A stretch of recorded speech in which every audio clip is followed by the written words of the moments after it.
Hello everybody and welcome back to another one of those videos where I talk about updates on the Steam version of Dwarf Fortress coming from Toady1 and KitFox. We have finally, after a very long break from these, another video from Zach where he goes through a fortress that he's been working on. Now, the way I'm going to do this video is pretty simple. I've taken his video and I've chopped it up a little bit, and there's some specific spots that I'm going to talk about. Of course, some bits are going to be left out of the video itself, things that I consider to be repeat information from previous videos. I will make a couple of videos out of this over the next week or so. However, if you would like to watch Zach's video in full, there is a link in the top comment as well as in the description of this video. So, without further delay, I will let Zach take over for a brief period of time before I jump in. All right. Hello, my name is Zach, and this is a video for Dwarf Fortress. I'm going to show you some of the new artwork and some of the new interface stuff. Here we have my fortress I've developed here, and we're going to show you the minecart tracks right now. Now, the first spot that I really want to stop this video here is right here at this refuse pile, just because I want to highlight something. I don't think we've seen a dead creature like this before, especially not of this size. So he does specifically highlight that this is half of a dead giant. It quite literally is half of a dead giant. You know, we've seen, there was that one shot from ages ago of a bunch of internal guts, and there was some blood there, as well as a bunch of different internal organs, but I don't think we've actually seen a dead creature like this before, at least not of this size. So I think that's pretty cool to kind of get an idea of what the refuse is going to look like after a violent battle of this sort. Outside of that, there's a bunch of lovely colorations going on in this general zone, but nothing super new or exciting, so let's continue. I'll give you a good tour of the fortress that way. So right now, this is the garbage area. Here we have half a giant that I slew earlier. And we're going to take this garbage and put it all the way down to the magma layer and melt it. So the first thing I'm going to do, I'm going to get started here, and then I'm going to adjust the settings of the minecarts. Now, the next spot that I would kind of like to stop this at is the Minecart UI. Now, to my knowledge, we haven't seen any of this before. I think that this, I'm going to kind of crop out two little screenshots here. I think that this is kind of a tricky one to cover because minecarts are a tricky subject. Functionally, this looks very similar to the current UI, albeit the current UI is a bit, how do I put it, clunky. But I feel like this is maybe a better representation of that UI. This is the sort of thing that even after Premium comes out and it is remade, you may want to look up a YouTube tutorial on how this stuff works, because quite frankly, you can make a functional computer with minecarts and a bunch of levers and a couple vampires locked in a room, with their stress removed, of course. So because of this, there's a lot of depth to this system and a lot of variety in things that you can actually do with it. However, this is a very simple implementation where simply once the minecart is full, immediately push it up. But if it's not full, within at least 5 days and it's at least 50% full, start pushing and glide north. Always every 10 days once it's 0% full, so regardless of how much stuff gets put in there. So I guess he's just got this set to be filled up with garbage and crap to be thrown down into the basement like he was talking about. Very simple minecart route. It's just going to kind of do a full loop and then come back around and up, and I think that's real cool. So let's let Zach continue with the video. And the conditions for this garbage run minecart track are to guide it north when it's full of desired items. I'm going to change that to guide it immediately north all the time. Done. And now I'm going to wait for a dwarf to pick it up and move it. It's this little minecart right here. And waiting. Oh, there he goes. Okay, so I'm going to follow this guy down into the tracks. Here's Zephon Libisholem, the peasant. I'm going to click on this. This will follow him. And you right click out of menus. And then here's the guy, and the minecart track is all done here. And then I'll follow him down the minecart tracks. And it took me about an hour to design this minecart track. It goes almost like 100 levels. Dwarf Fortress, the it's way more, the map goes up and down than it does than it is wide. Okay, I stopped here. This is a lot of the new artwork. These are the underground layers, and there's some giant mushrooms. Here's the top of a mushroom. There's some other plants, and then all these new little flowers and mushrooms and stuff. This is all new artwork. Now, this next one is something that I'm really excited about because I'm a big nerd for the kind of flora and fauna of Dwarf Fortress. Something that they actually mentioned in a blog post that I haven't made a video of is that they were working on the haunted and good biome flora and fauna, as well as this cave stuff, which had me kind of excited that maybe we would see haunted biomes today, but it's not the case. However, we do have the flora and fauna for the caverns, so there was some screenshots from the caverns a while ago. Granted, keep in mind that was before there was a big artist rotation due to various reasons, and since then a lot of the art has been redone and replaced. And also, I don't remember seeing this many little mushrooms and things around back then. I think that these are real cool looking. I'm just going to kind of assume that these are your dimple cups, your plump helmets, and your various other dwarfy mushrooms, maybe some pigtails in here as well. I don't know which ones are which, so I'm not going to speculate too much. However, maybe you can do that yourself. Of course, these are live variations as well as dead variations for each of the plant types, and I do think that they look quite nice. I like the color variation, and I like the look of the dead little refuse creatures as well. I really love the colors of the caverns. I think that they're genuinely some of the most beautiful areas in Dwarf Fortress, and you'll see why in a moment when we get to the next spot that I'm going to pause the video. I had to block up a bunch of these places where the minecart track busted up into busted up into the layers where all the monsters live. Here's another.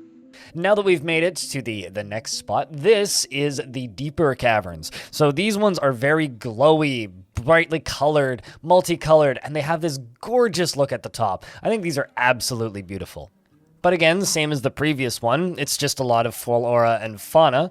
Various different growable little mushrooms are going to be down on the ground of this area, and that won't be too dissimilar from the slightly higher up cavern layers, as similar plants do grow on both. And I do think that these also look really nice. If we go down to kind of a lower level, as we will have now in the video, you can kind of see the trunks, and again, the flora and fauna. There are some different things growing down here, but it is largely variation of similar things, and there will be scarier creatures down here because it's a little bit deeper. Something that I would like to note is there are a few cobwebs around, and I don't recall seeing those before. These essentially mean that there are like tiny little spiders or potentially larger stealth spiders that are some of the scariest critters in the game that you really don't want to mess with. Let's just say I've lost entire fortresses to giant cave spiders before, so be very wary of them. Granted, those little cobwebs look pretty harmless and will probably spin into some lovely clothing. Underground layer with a bunch of trees, and has a different kind of grass because it's a different part of the underground. And he's going to keep going down. I have to follow him again. Follow. And there he goes. Further underground. And so here we are going through another layer. And so say that I clicked somewhere and lost him. So let's lose him like that. You can go into the creature section, or no, it's better to go to the task section. Go to the task section, and you see push track vehicle. There's Zephron, the peasant, and then you can click zoom to him, and he's back to the minecart, and then follow, and then you keep following him. So you never lose your guy. There's a new one, the places, all the pens and dungeons and meeting areas. This is a new thing you can look at. All the bedrooms. And then we have all these tabs up here. And all of this artwork is new, all these icons. Citizenship in my fort to be a poet or something. Oh, here we go. This is the bottom. Now he brings the garbage all the way down through here. And to the place where they dump the garbage. Here it is. Some child playing next to the garbage dump, and there he goes. And now that we've reached the bottom of Zach's fort, I just kind of wanted to talk about this trapdoor contraption he's got here. I'm a little bit sad that in the video itself he doesn't show the magma sea. That being said, I do think that this little contraption with the trapdoor on top of it is quite nice. Earlier there was a screenshot that was shown that someone was actually commenting on where there was a kind of black dot underneath the trapdoor. So now it looks like these trapdoors are actually like opaque, although I'm not sure what he's using to cover this. I'm assuming it's a trapdoor and not like a drawbridge. Granted, it could be a drawbridge. Anyway, I do think that this looks quite nice. Once again, I like kind of the variation of different tile styles that he's got here. I'm assuming like smooth floors and then tile or wood floors, and that combined with the little minecart and then the small child playing. Of course, children are dressed in red. This one's got a very classy hood on as well from the looks of things. He dumps the garbage. Here's the pit down into the lava. And just a few Z levels down, we have the bottom itself of Zach's fortress, of course, with a lot of bins up top. Those really should be thrown into the garbage because of their multicolored variety. I like my bins to be uniform, as well as various other things that have been piled up down here. Now, because in a previous video I did talk about how Fortress mode is playable, this is kind of a video that really does show that. And I do think that that is kind of exciting because that means that aside from like the few assets that still need to go into the game, largely mechanically the game seems to be pretty much complete. Of course, a lot of this is speculation, but there's a thing I'm going to talk about in a moment after Zach's finished talking, which is going to kind of elaborate on that statement a little bit more because there's something I'm very excited about. And this is the lever to close it up. If you can see here that it shows the linked buildings, and there's the hatch that closes it.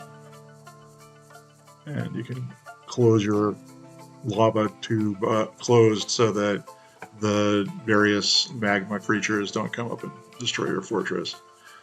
So that's about it. All the creatures and tasks and places, all the stuff there. So, yep.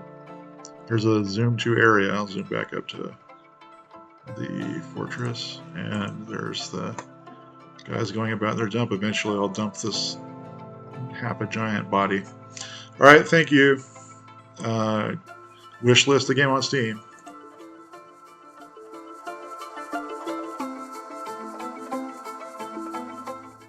And the last thing that I wanted to mention, now that the video is complete, is at Pax West. Okay, now you're going to see the date and time on the screen here, and I, of course, will link this in the description as well. At Pax West, Zach and Tarn will be live at the event and running a panel.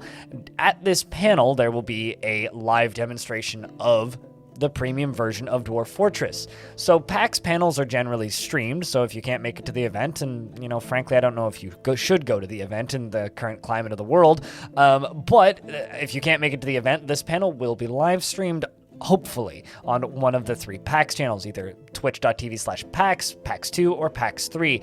I will keep an eye on this, and if they are streamed, I will do my damnedest to get it all recorded and get you some sort of copy of the footage with me nattering on over top of it, as per usual. And maybe also a direct upload if I can get my hands on it. The other thing is, I will be doing my best to travel out to PAX, and will try my best to get at least something from them at the very least. So, there will be something coming out on this channel in about a month on from PAX. I will only be at the event itself for a single day, and I will be missing that particular panel because I don't really want to be there on the Friday. But I will be down there for one day, and I will do my best to get something related to Dwarf Fortress for all of you to see. Of course, if and when this panel is live streamed, I will do my best to share it with you as well. If you want to see more footage of Dwarf Fortress and various other things, you can go over to my YouTube channel where I have a ton of this sort of stuff. And if you want to watch me play Dwarf Fortress directly, I'll be live all day. Twitch.tv/BLINDIRL, where you can find me. Links in the description as well as in the pinned comment alongside of the video that was featured in this video. And if you want to support this video directly, you can do that via Patreon or via Super Thanks, or join the YouTube members. It's kind of all up to you. And I just wanted to say a real quick thank you to everybody who keeps these videos funded and everybody who watches them every single time I upload them. Thank you very much for watching this video. It's been a bit of a long one, and I'll see you in the next one.